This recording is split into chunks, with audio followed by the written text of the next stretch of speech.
Hey Year Fives, today you are going to be looking at improper and mixed fractions. You guys would probably have noticed some things when you were doing your fractions yesterday, and you might have actually had some improper fractions and changed them into mixed fractions. I'm just going to give you an example. Yeah. So if I've got 5, 6 plus we'll do 2, 6, okay? So I'm going to do 5 plus 2. Remember, we keep the denominator exactly the same when it's the same denominator. So my denominator is going to be 6. 5 plus 2 is actually going to be 7. Now, if you notice here that it's got the numerator is bigger than the denominator. Now, when that happens, we know that we need to change it into a mixed fraction because this is an improper fraction because the numerator is bigger than the denominator, okay?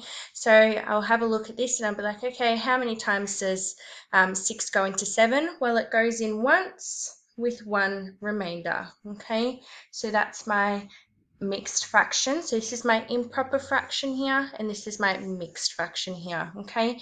And I'll do a demonstration with Pete's as well. So let's say I'm going to divide this into 6 equal parts, okay?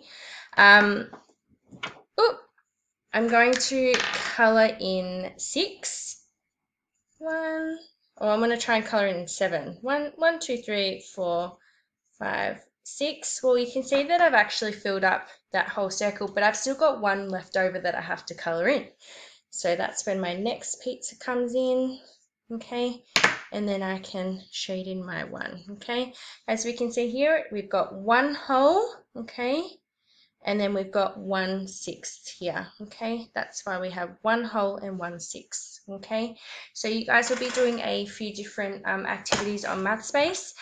This will also follow into your cookie project, which I'll have another video for that for you guys to watch. So hopefully that makes sense. If you need to draw some pictures to help you work it out, please do so. Whatever way helps, that is the best way, okay? Again, ask your teacher if you need any help, and have fun.